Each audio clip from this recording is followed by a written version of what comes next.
Come on a journey with me, Bree Lawrenson, where we talk about the stories behind the scenes in the music industry.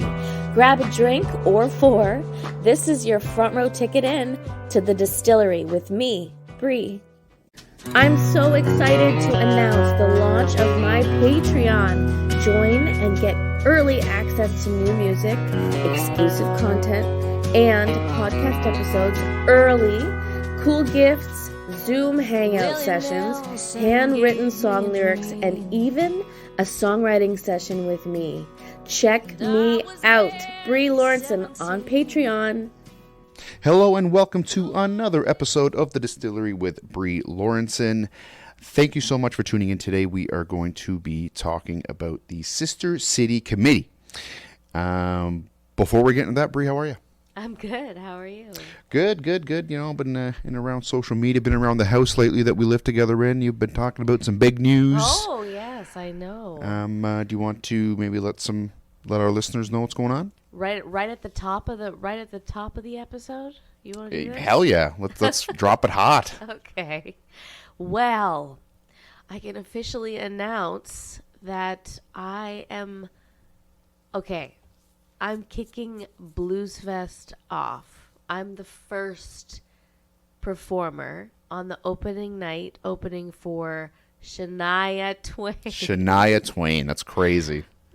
That's happening in That's my amazing. life? That's amazing. It's just a testament to how good you are. Well, it's been, if you had have told 15-year-old me that was going to happen one day. Do you think you'll meet her? Well, this is my plan. I'm going to stitch her like every day. Nice. Until she gets so tired of me. Yeah, perfect. She'll be like, I'll just meet you. She'll be like, okay, yes, let's have a I'll drink just meet before you. the My show. God. Well, our trailers are going to be like connected. Yeah. Remember when we were backstage the first time? Yeah, we had like a little stage? volleyball tent or a little volleyball area in our. Yeah, we had like right in front of our trailer. A game area. Yeah, it was awesome. There was like a hammock that like I got my picture taken in, and that was when I was gonna open for Kane Brown. Yeah. But I mean, this is Shania. This is huge. This is huge. It's like gonna be amazing. So what's the date? July 6th, yeah. 6 p.m. So that's the opening night, and apparently it's going to take them 2 days to build her stage. So that's why she had to be on opening night. Yeah. So, and like, thank you so much to the Blues Fest, the RBC Ottawa Blues Fest, for giving me this opportunity. Like, Shania Twain is my idol. I just never thought that something like this would happen. I'm pumped. I'm so excited. And oh my God, it makes me want to cry. So what day? What's the? Oh, sorry. Yeah, it's July. The Thursday. Yeah, so July. Yeah, the 6th. Thursday, July 6th, and you start at 6 p.m. It's in Ottawa. In Ottawa, yeah, LeBreton Flats. And tickets. Where can someone get some tickets? I think that you'll be able to go to the OttawaBluesFest.com. I mean, and just you can buy tickets online and awesome. Yeah. And we're gonna have some cool bonus content leading up to you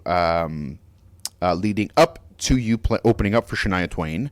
So yes. That'll be released on the Patreon. We're gonna release some bonus podcast. Wouldn't it be cool if I got it? Oh, wouldn't it be cool if I got like a liner for her, like for the podcast, like from her for the podcast? Oh, that'd be sweet. Like being like, hey, this is Shania Twain you're listening to this. I'd be like, God. Oh my God. I'm getting all fluttery like in my stomach right now. That's awesome. But so that's amazing. That's amazing. I think it's going to be a great summer.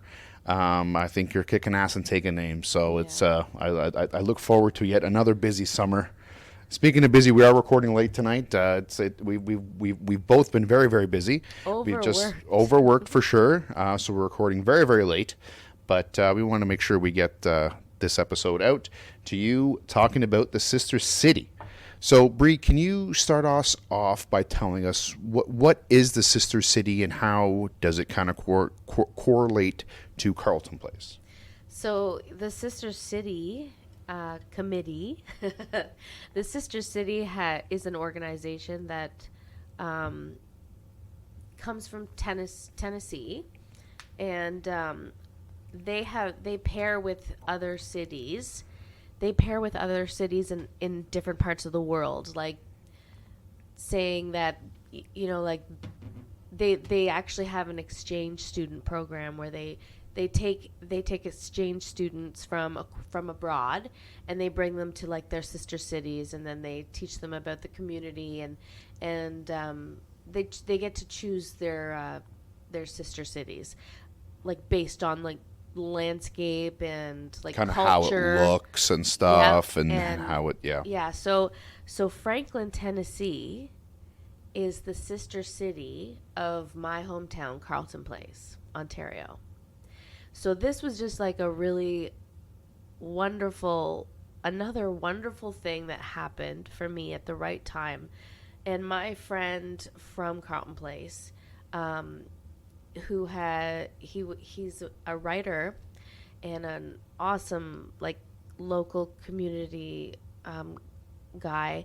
He did a few articles on me in my career and everything, and he connected me with the sister city because he knew that I wanted to go to Nashville and that I was going to start going there and recording. And he's like, oh, he put like two and two together. He said, if you ever go to Nashville, contact these people.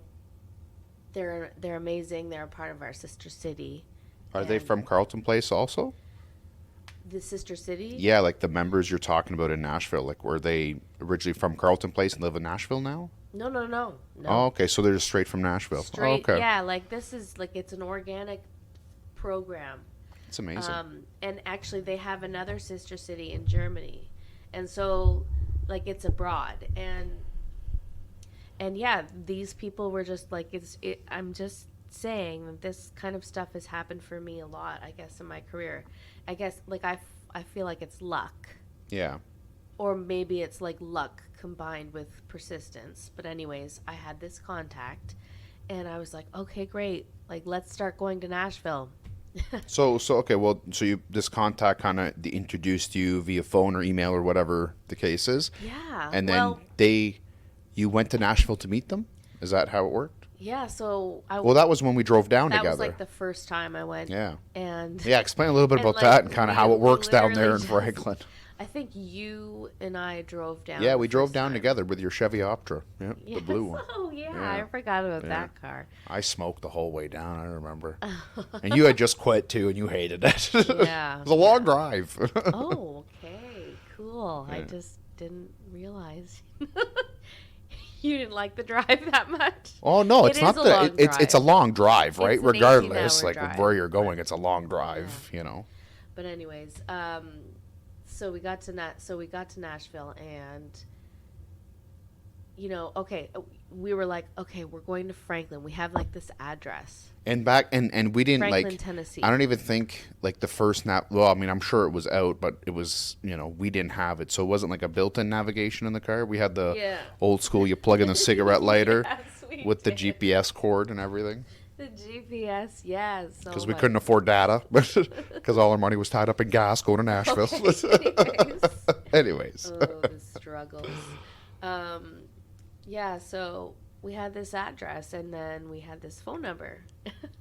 And yeah, like we called them from the hotel, like one of the nights that we... It was, we spent the night in Ohio. And we were like, hey, what's up? We're on the way, and I hope everything's still okay. We can still stay at your house. And he was like, oh, yeah, the back door's open. Even if you can't call, like, the back door's open. And I'm like, this is crazy.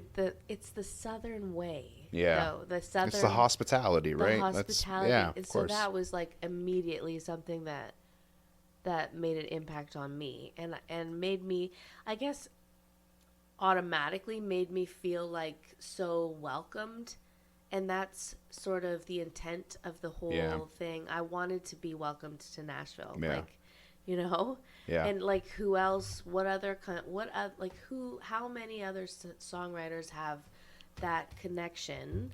That connection of having, sort of a welcoming home for them to go to. And then, for them to say, oh yeah, just come, if you don't have time to call, just come in the back door. Well, I mean, and then they gave me crazy. Like half of their house. So well, there was an apartment upstairs, so we stayed in the apartment. So we showed up and they weren't home yet.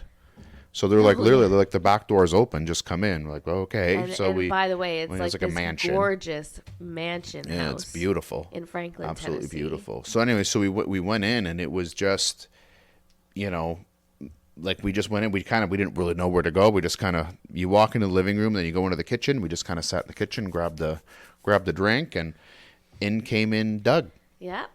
And he just hugged us, basically, just said hello, welcome to Nashville, and we kicked, like we all bonded right away. Yeah. We all bonded right away. They're very like a family. It's very Well, they're your Nashville mom and dad, essentially. Exactly, They're your Nashville mom and dad. Because after that, I just kept on coming. Yeah. Like, I was just like, okay, see you guys like in 2 months. Okay. Is 2 months okay? And they'd be like, anytime you want to come back.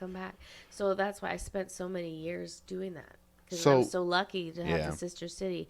And so they connected me, because Doug is a part of the committee. And so he was always looking for opportunities for me to sing in Franklin, Tennessee, like in Nashville. Like Keith Urban lives in Franklin, Tennessee. Like sometimes we know the Starbucks that he frequents. I think you've mentioned it before. We've been there. We've been to the Starbucks before. And he just, hangs out there. But anyway, Doug, bless his heart, he has been more like a dad to me than like, it's been wonderful to have that. Yeah, for sure. He would look for any kind of opportunity for me that I could get to play. So it was the Main Street Festival first. And I can't even remember how I got connected with the musicians, but I ended up pulling off like a whole band show in Franklin, Tennessee. But were you in touch with them before you left?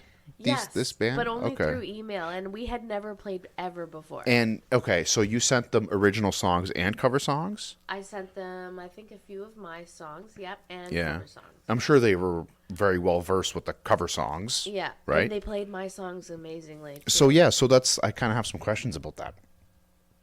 So did you send them some song sheets, or like music notes we for? We did have charts for certain songs. Yeah. And then there were some that we didn't.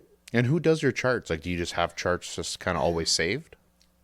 Yeah, like back then. Don't date yourself. Back then, I think we had certain charts for cover songs that I had like always done in my repertoire from like when I was. So I worked within the union in Ottawa. I was Musicians Union. Sorry, yes.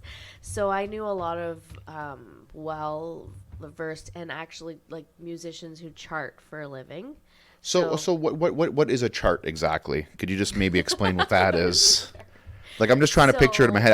I picture a piece of paper with music notes on it. Yeah, well, that's what it is. Okay, that's what it is. Okay. But it's more of like a language and not just like it's. Well, to you, very structured. Yeah. And there's a treble clef, and there's a bass clef. Well, exactly, and then you have to play the treble and the bass.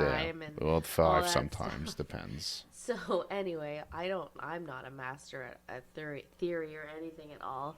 I always just played and sang by ear, but I have had to learn a little bit about it. So when you were working all there, you kind of got a bunch of you got charts made, basically, and you kind of always have them on file. Yeah, I think that okay.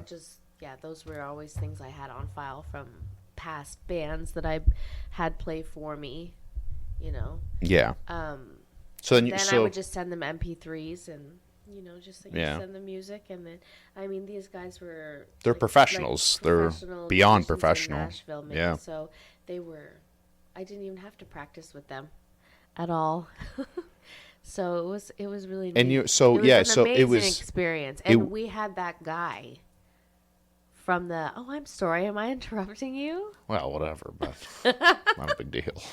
We had that guy, the industry guy, came to the show. From 618? Yeah. Or no, not 618. That's a gang.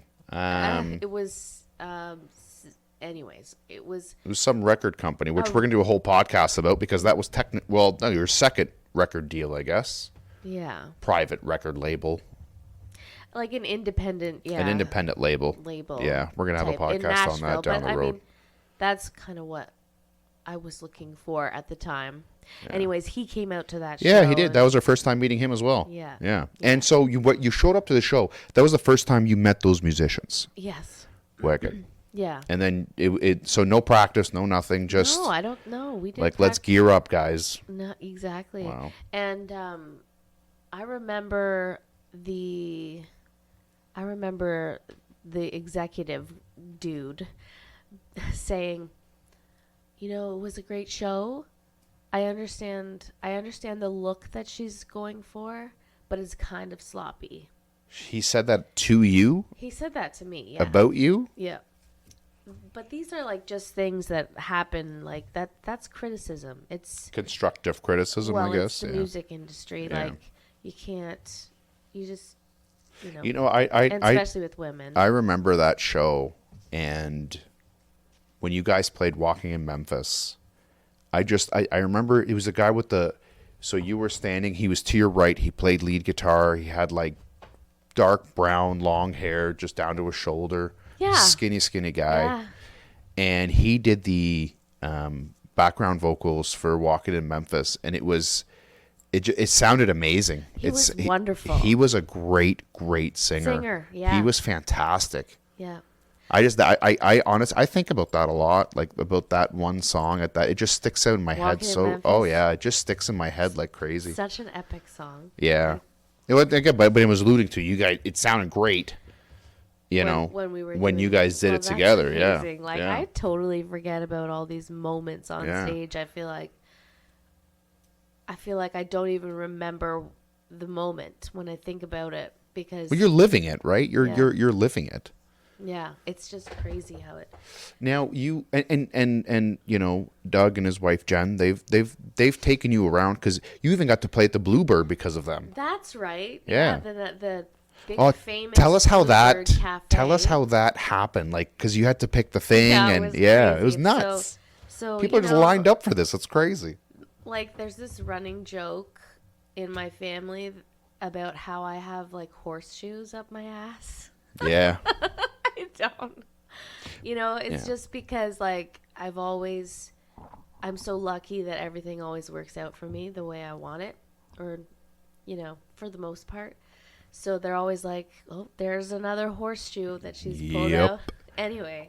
Here's another one she pulled out at the Bluebird. It was at the Bluebird Cafe, which is the famous cafe that's in like right in Nashville, and it's on the show Nashville too, all the time.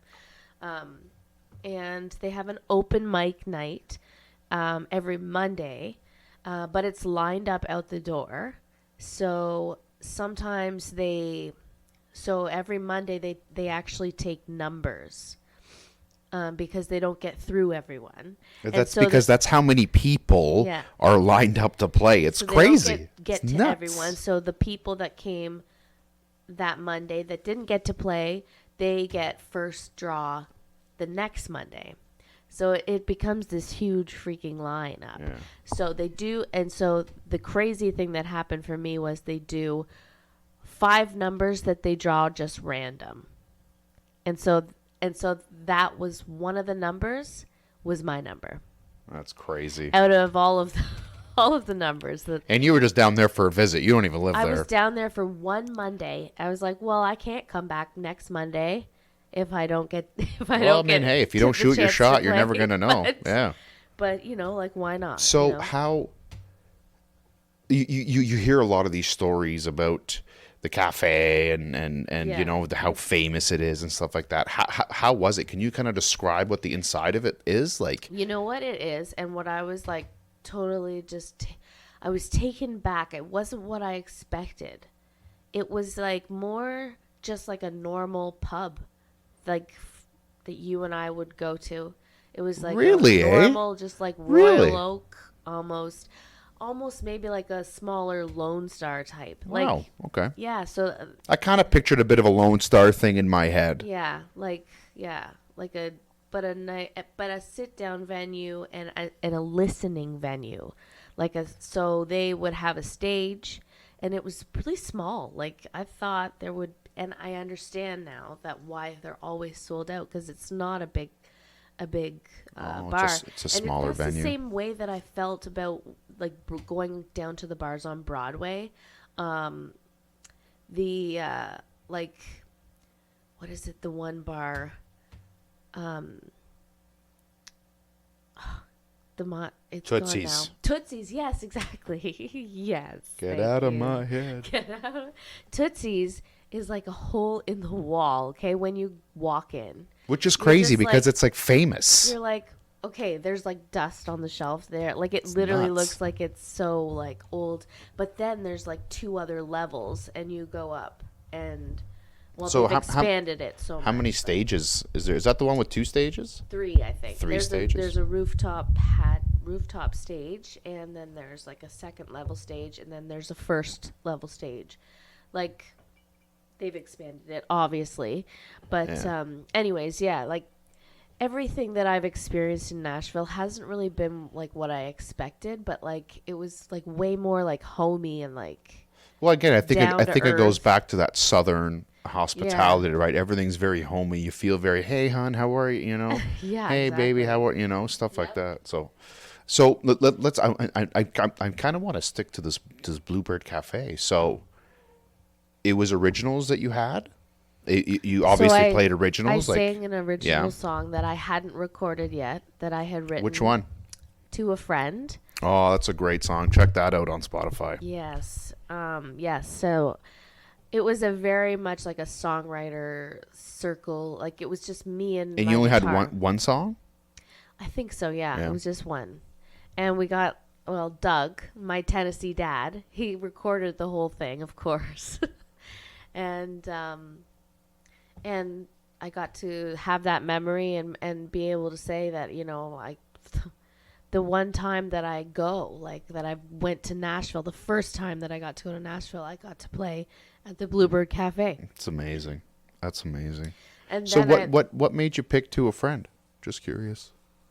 I think I was at that time I was writing it, and I was planning on recording it, and I thought that it was at that time the best song that I had lyrically. And like being in a such a songwriter influenced city, you want to pull out your songs that are like lyrically like the most in depth with your emotions, or that's what hits home relatable there. Yeah. And so at that time, like I had written that song straight from the heart, from a true experience. So I wanted to let that shine. That's Nashville. awesome. Yeah. Did you just how can you kind of take how are you feeling? Like, were you excited, nervous at the same time? I was really excited and nervous, but I'm always so nervous before I get up on stage. Yeah. But I think that having Doug there with me and the family, because I always had that. I always had my mom. I always had that one support system that was going to be there, whether I did horribly or whether I, rocked it. So having him there was just like, it made me feel like home. Yeah, like just at ease a little bit, and go up there, do your thing. No matter what happens, I still have a wonderful home, warm bed to sleep in. Yeah, like going back to this beautiful house and spend time with these people. Like that's awesome. And you also played Porch Fest, right? Oh yes. So kind of take us through Porch Fest and for any type of opportunity for me to come and sing in Nashville. He just believes in me so much. There was this Porch Fest one year, and it was like literally, so they live in this beautiful community. It's like almost like a gated community. Yeah, it's gorgeous. And beautiful they actually area. brought us to go, they drove us by Alan Jackson's house. I don't know if you remember that. Yeah, it's got like the white steel fence out front, doesn't it? It was like a big steel, or like a red and white. Yeah. House, huge like Yeah. mansion. And it was a drive to get up there too. It's like they open the gate and then you drive up to his thing. It's like actually what you see in the movies. It's crazy. Yeah, and I think they were even in the middle of construction because he was moving to another house or something. I don't know. Anyways, I remember. So they took us so many places, and so. Yeah. One of the things that he had organized, or he was a part of the organizing, was the Porch Fest. So, because there's so many musicians in Nashville, there's so many different like opportunities and festivals for live music and everything. So, musicians would go on on someone's porch, like a duo or me. So I was playing on their porch. I just had my guitar. No amp? A little amp Yeah. and like speaker, yep. And so people could like walk around the neighborhood and just like stop and listen to whatever musician they wanted. That's cool. Yeah, that's cool. And that festival, I was so excited because I found out that Jody Messina was playing the same festival. So like a couple blocks down? Just like, like 3 blocks away from that house. Wow, that's awesome. So this is the kind of community Yeah. that, I was welcomed into. That's like awesome. These, just wonderful Southern family. Mm-hmm. And so I knew Jody Messina was playing, but I think I was playing the same time as her, or I was just playing just right before her. Anyways, and I didn't make it to her stage, but she had like the most people at in her porch. Yeah, of course. She had like the biggest Sounds crowd dirty, at the but- porch festival. Yeah, that's awesome. So what did you play, like a 45-minute set? Is that what it No, was? I think I did like a few sets. I think I did like 1 or 2 Oh, really? sets. Eh? Yeah, Oh, it was wow. really hot. And that it was day, hot, too. wasn't it? Yeah, I was gonna say I have that in my notes. Remember you said it was just crazy hot. Yeah. It was. Well, Nashville gets that way. Tennessee. So and a few other things that you've done with them, for example, would be the Celebration of Nations. Yes, and that's like another thing where, the celebrations of nations combined, and it kind of intertwines with the Sister City connection. They do this festival in Franklin, Tennessee every year that celebrates different nations, basically, from around the world. So they'll have like vendors from like Africa. Is this the amazing burrito? Yes, and this is where Oh, I okay. had the incredible burrito. Okay. Because these food vendors were like so good. And it's funny because I did perform. There was a big stage, and I just went up there with my guitar, and I said, "Hi, I'm Brie Lawrenson from Canada," and everyone's like, "Woo!" You're like, yeah, because free a healthcare. Canadian.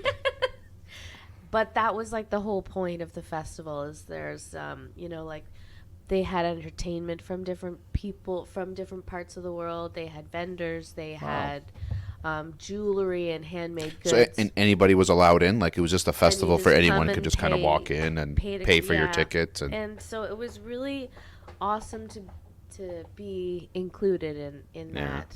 Any musicians stick out from there? Like, how you said different countries, not necessarily musicians, but like something that you saw with the other countries kind of performing?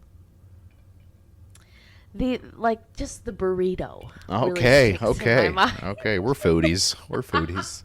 Yeah, we are. So where did you get what vendor did you get the burrito from? Is it like a Mexican? Well, it was Mexican, obviously, Mexican style. Well, I mean, other countries can make burritos. But I think that the thing was, it was like this. The rice tasted like this coconut.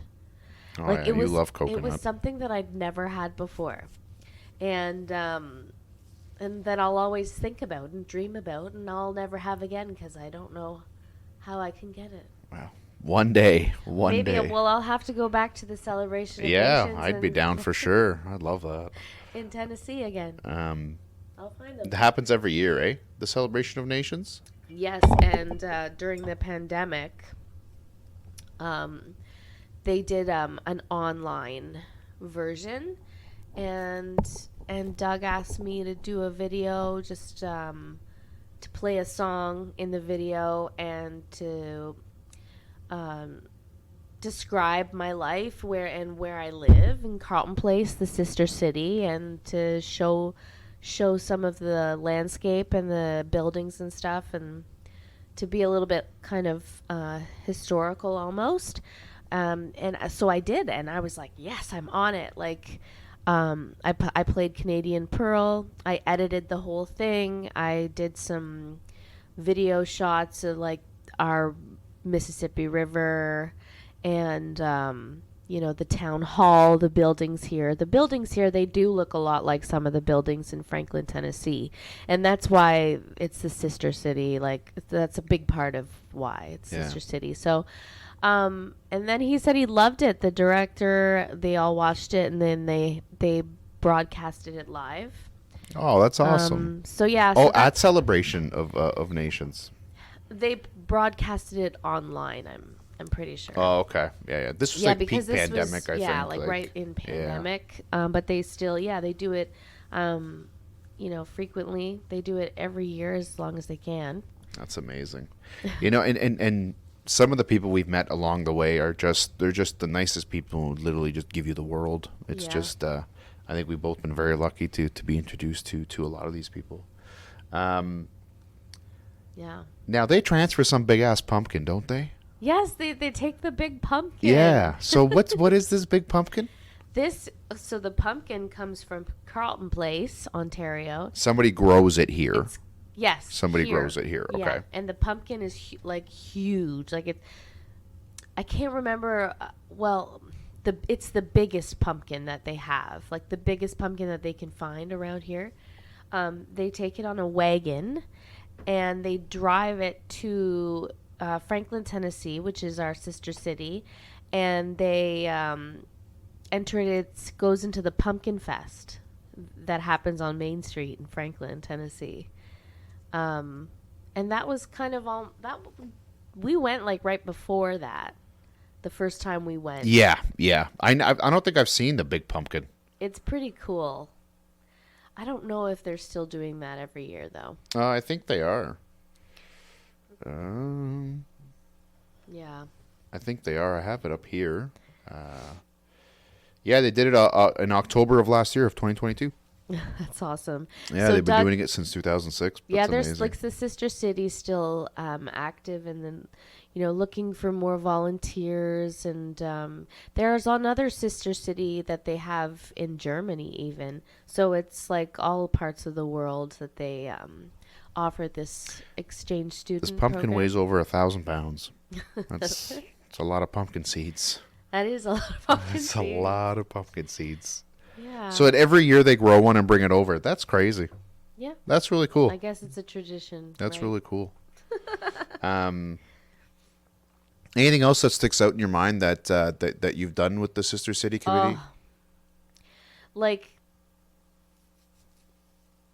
just as far as like the relationships that I've made because of that, and the way that my community has supports me in that way, like the fact that I knew someone here that had a connection in Nashville, and they knew I wanted to go, and they put us together. Like, it's kind of, I feel like that stuff was just meant to be. Like, it's not, maybe it's just destiny, but I feel like really lucky because of all of and then having that connection so close to Doug and Jen, and being like, this is my Tennessee mom and dad, and every time I would go to Nashville, because you were going every other month essentially. Yes, I would go. I would go every 3 months. I would go for 1 month, for one full month, and that's when I would book all my writing sessions and like any kind of networking I wanted to do, and I always had a home to come back to. Like, I didn't have to pay like hotel. I didn't like it. Just the experience of that, I think, maybe is the most meaningful thing. I mean, a lot of really great songs came out of that, and like, experiences, meeting different contacts and playing in different pubs, like the Bunganut Pig, You don't remember that pub? No, what's the Bunkin' The Nut Bunkin' Pig? Nut Pig in Franklin, Tennessee. Was I with you for the Bunkin' Nut Pig? I think so. Are you sure? I don't know. I don't remember the Bunkin' Nut. It sounds like a name I would probably The remember. Bunkin' Nut Pig. Well, maybe it was Mum and Dave that were there that time. But anyways, that was just another pub that Doug had fished out of his back pocket that, that would let me play for tips. So. That's awesome. And it's difficult. And all Nashville musicians, I think we've touched on it before, all Nashville musicians just play for tips down there. Yeah, that's what it is. Yeah. Tips and pickle jars and $1 bills. Yeah. And Yeah. that's the way it is on Broadway. Yeah. And then I remember when our very first trip down, when we first met with Doug and Jen and stuff, and then you and I went honky-tonking. Honky-tonking. And like in Ottawa, where we are, you don't get a lot of street meat. No. So I remember just being down there and I saw this like hot dog vendor and I'm just like, yes. It was like midnight and I was just like, give me like 3 hot dogs. And I destroyed them. He likes the street meat. You know what I also remember? I remember some guy dressed as Mario playing guitar there's so many musicians that are just playing on the streets in Nashville. It's crazy. But this one guy just stuck out in my head because he was wearing a Mario costume and he was like had a little mustache and he was like playing the guitar.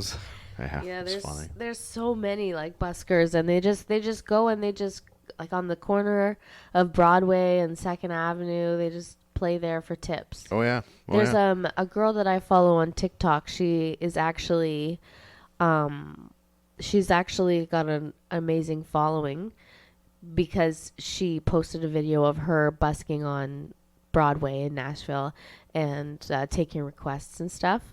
And she's like so cute. She goes live all the time. Anyway, that's awesome. There's a lot and then there's also a drummer that I follow in Nashville, and so she just puts the live. She's a girl. She's a busker too. Yeah. No, she's not a busker. She's like a part of the band. Oh, okay. But she just puts her live up, and then she just like you can see the drums, and you can see her play the drums. I should send you her profile. You would love it. She goes live a lot in Nashville too. That's wicked. And you just listen to the live and she just and like I'm just like watching and I'm like, this is incredible. Like it's incredible what they have. And she's a musician in Nashville that like What's her do you know her TikTok handle? I'd have to look it up. Oh, okay. Yes. Yes. Anything else before we wrap up? I think that's good. We got the point across. Yeah. Just another amazing relationship I've developed. And it's still going strong. And I mean, how it's been, I don't even know how many years, probably 15 years. I know. And it's still going strong. And these amazing people we still talk to. And we saw Doug, I think, a month ago, maybe. Yeah, we went and all had lunch and stuff. So it's just amazing for the relationships that you've definitely built. Yes. Thank you guys very much for joining us. Much. We hope you really enjoyed today's episode. Please keep liking the podcast, keep subscribing to the podcast, share these with your friends. We appreciate everything that you do. As always, Tim, thank you very much for producing the show. Leave a comment, guys, if you like the episode. If maybe you didn't, just say you didn't. The more comments, the merrier. But just say you did. But just lie to us and say you did. Bree, give us your socials one more time. You can check me out at BrieLawrenson.com, TikTok at Brie Lawrenson, Instagram at Brie Lawrenson, YouTube at Brie Lawrenson. It's all there. Spotify. Follow me. Awesome. Thanks, guys. 2 weeks from now. See you then.